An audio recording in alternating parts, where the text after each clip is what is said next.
Hello friends, ધમુસ kitchen and blog પર તમારું સ્વાગત છે. મિત્રો, આજે ફરાળ કર્યા પછી બાએ કહ્યું કે આવું ફરાળ બનશે તો બધા જ ઉપવાસ કરશે, અને એ સાચું પણ છે, કેમ કે રેસિપી જોતા જ તમારા ઘરે પણ એ જ થવાનું છે. સૌથી પહેલાં મેં અહીંયા શેકેલા શિંગદાણા લીધા છે. એક નાની વાટકી જેટલા આપણે અહીંયા શિંગદાણા લેવાના છે. આ શિંગદાણાને મેં અગાઉથી શેકીને જ તૈયાર કરેલા છે.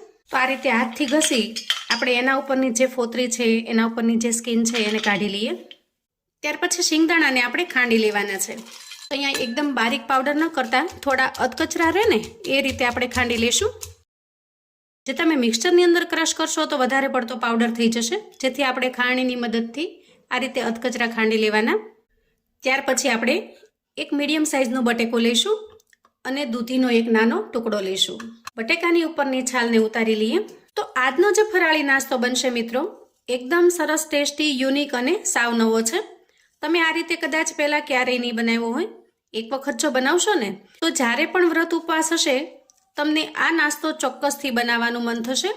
અને વળી થોડા નાસ્તાની અંદર એકદમ સરસ પેટ ભરાઈ જાય છે, જેથી વારંવાર તમારે ખાવાની પણ જરૂર નહીં પડે. એટલે કે સાચા અર્થમાં કહીએ તો મસ્ટ ટ્રાય વાળો નાસ્તો છે, એક વખત ચોક્કસથી બનાવવા જેવો. હવે આપણે એક ખમણી લઈએ અને દૂધીનું જે પીસ છે એને સરસ રીતે ખમણી લઈએ. હવે જે રીતે આપણે દૂધીને ખમણીને તૈયાર કરી છે એ જ રીતથી આપણે બટેકાને પણ ખમણી લેવાનું છે. હવે આ બંને વસ્તુને આપણે જુદા જુદા વાટકામાં કાઢી લઈએ અને એમાં થોડું થોડું પાણી ઉમેરી દઈએ. તો હવે આ બંને વસ્તુને આપણે સાઈડ પર મૂકીશું અને અડધી વાટકી જેટલા સાબુદાણા લઈશું. સાબુદાણા અહીંયા તમે કોઈ પણ લઈ શકો છો, નાના મોટા અથવા તો આ રીતે મીડિયમ સાઇઝના. અને ત્યાર પછી એની સાથે આપણે એક વાટકી ભરીને મોરૈયો લેવાનો છે. હવે અહીંયા સાબુદાણા અને મોરૈયો આ બંને વસ્તુ મારી પાસે થોડી વાર માટે બહાર પડી રહેલી છે, અને વરસાદને લીધે મને લાગે કે એના અંદર થોડો ઘણો ભેજ પણ છે. તો સૌથી પહેલાં તો હું આ બંને વસ્તુને થોડી થોડી ડ્રાય રોસ્ટ કરી લઉં છું. ખાસ તો ચોમાસાને લીધે દરેક વસ્તુની અંદર ભેજ લાગી જતો હોય છે, એટલે એનો ભેજ કાઢવો પણ ખૂબ જરૂરી છે. અને તરત જ એકાદ મિનિટની અંદર જ આપણે એને બહાર કાઢી લઈશું. હવે જે રીતે સાબુદાણાને શેક્યા છે એ જ રીતથી મોરૈયાને શેકી લઈશું. તમે જો ચોમાસા સિવાય આ રેસીપી બનાવી રહ્યા હો તો તમારે આ સ્ટેપ બિલકુલ નહીં કરવું પડે, કેમ કે મારે અહીંયા જે આ વસ્તુ છે, બંને વસ્તુ એ થોડી વાર માટે બહાર પડી રહી અને વરસાદ આવી ગયેલો, એટલે એની જે ભીનાશ છે, ભેજ છે, એ આ બંને વસ્તુમાં લાગી ગઈ છે, એટલે શેકવા ખૂબ જરૂરી છે. અહીંયા સાબુદાણા સરસ રીતે ઠંડા થઈ જાય એટલે આપણે એક મિક્સર જાર લઈએ અને એના અંદર સાબુદાણાને ટ્રાન્સફર કરી દઈએ અને એકદમ સરસ બારીક પાવડર બનાવીને તૈયાર કરી લઈએ. હવે તૈયાર થયેલા સાબુદાણાના પાવડરને આપણે એક મિક્સિંગ બાઉલમાં ઉમેરી દઈએ અને ત્યાર પછી જે રીતે આપણે સાબુદાણાને ક્રશ કરી લીધા છે એ જ રીતે આપણે અહીંયા મોરૈયાને પણ સરસ રીતે ક્રશ કરી લઈશું. અને હવે એને પણ આપણે બાઉલની અંદર ઉમેરી દઈએ. હવે આપણે એના અંદર 2 ચમચી ભરી અને દહીં ઉમેરીશું. દહીં પણ તમારે બહુ વધારે પડતી ખટાશવાળું નહીં, પણ મીડિયમ ખટાશવાળું લેવાનું છે.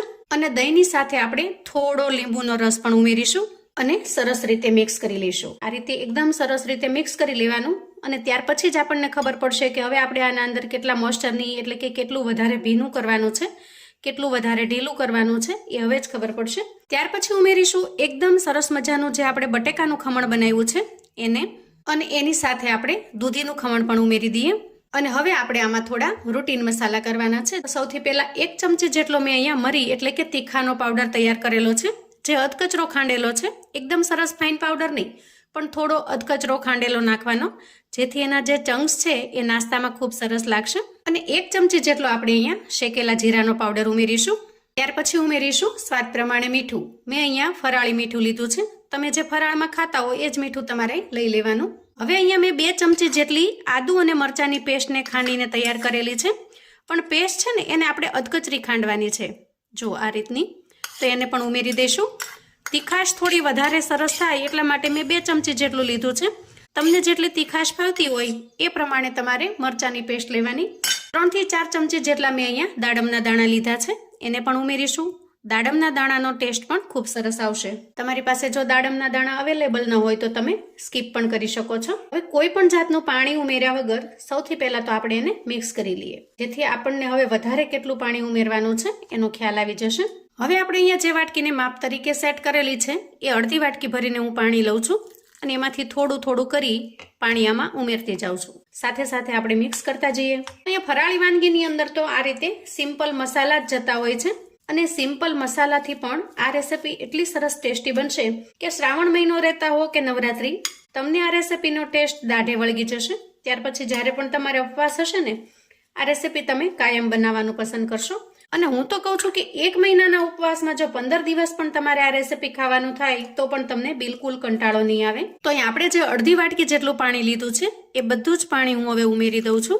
બેટર છે એ સરસ રીતે મિક્સ થઈ ગયું છે અને અહીંયા આ રીતે ચેક કરતા જુઓ, એ વધારે પડતું ઘાટું પણ નથી અને સાવ પતલું પણ નથી. તો આ રીતે મિક્સ કર્યા પછી થોડી વાર માટે ઢાંકણ ઢાંકીશું અને બેટરને રેસ્ટ થવા દેશું, જેથી આપણે જે એના અંદર સાબુદાણા ઉમેર્યા છે એ સાબુદાણા સરસ રીતે પાણીને સોક કરી લે અને એનો દાણો પણ સરસ રીતે ફૂલી જાય. ત્યાં સુધીમાં આપણે એક કટોરી લઈએ અને એમાં અંદાજે 4 થી 5 ચમચી જેટલું દહીં ઉમેરી દઈએ અને વિસ્કરની મદદથી દહીંને સરસ રીતે ફેંટી લેવાનું છે, જેથી એકદમ સરસ મજાનું સ્મૂથ એવું બનીને તૈયાર થશે.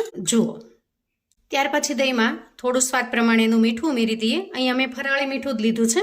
થોડો શેકેલા જીરાનો પાવડર ઉમેરીશું અને અડધી ચમચી જેટલી ખાંડ ઉમેરીશું. તમે અહીંયા ખાંડની જગ્યાએ સાકર કે મિશ્રીનો પણ ઉપયોગ કરી શકો છો. અને ત્યાર પછી એને સરસ રીતે મિક્સ કરી લઈશું. તો અહીંયા આપણે જે બનાવ્યું છે અત્યારે એ આજનો જે ફરાળી નાસ્તો છે એના માટેનું સરસ મજાનું દહીંનું ડીપ બનાવ્યું છે. તમે એને દહીંની ચટણી પણ કહી શકો છો, દહીંનું ડીપ પણ કહી શકો છો, અથવા તો મસાલાવાળું દહીં પણ કહી શકો છો. ટેસ્ટ અને લુક બંને વધારવા માટે થોડા આપણે અહીંયા દાડમના દાણા ઉમેરી દઈએ અને થોડી કોથમીર ઉમેરી દઈએ.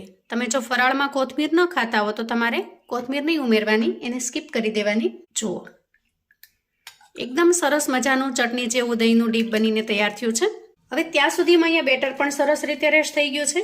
હવે આપણે 1 ચમચી જેટલો ઈનો ફ્રૂટ સોલ્ટ ઉમેરીશું. તમે ખાવાનો મીઠો સોડા પણ ઉમેરી શકો છો. ઈનોથી રિઝલ્ટ વધારે સારું આવે એટલે મેં ઈનો ઉમેર્યો છે. થોડો લીંબુનો રસ ઉમેરી ઈનોને આપણે એક્ટિવેટ કરી લઈએ અને પછી એકદમ સરસ મજાનું જેન્ટલી હળવા હાથથી એને મિક્સ કરી લઈએ.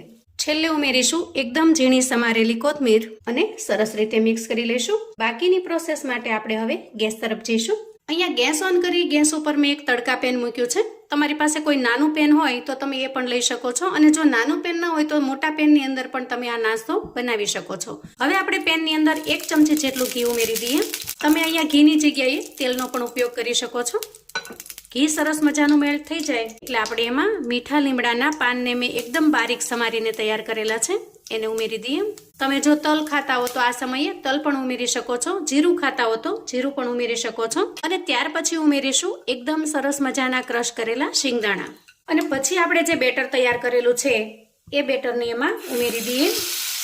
અંદાજે આપણે 2 ચમચા જેટલું બેટર લેવાનું અને આ રીતે સરસ રીતે સ્પ્રેડ કરી દેવાનું અને ઢાંકણ ઢાંકી અંદાજે અડધી મિનિટ સુધી થવા દઈશું. અડધી મિનિટ પછી ઢાંકણ ખોલી લઈએ. એ સમયે આપણે ઉપરની સપાટી ઉપર પણ થોડા શિંગદાણા ઉમેરી દઈએ અને ત્યાર પછી આપણે એની સાઈડને ચેન્જ કરી લઈએ.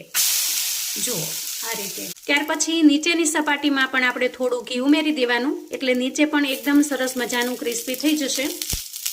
તો આ રીતે 2 થી 3 વખત અલટાવી પલટાવી નાસ્તાને આપણે એકદમ સરસ મજાનો ક્રિસ્પી બનાવી લઈએ.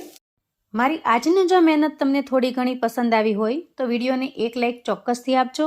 તમારા સગા સંબંધી મિત્રોને પણ આજનો વિડીયો શેર કરજો, જેથી આવી સરસ મજાની ફરાળી વાનગી વિશે તેઓ પણ જાણી શકે. તો અહીંયા એક નાસ્તો તમને હું તોડીને પણ બતાવું છું. એકદમ સરસ મજાનો ફ્લફી, જાળીદાર અને ખૂબ જ ટેસ્ટી એવો બને છે.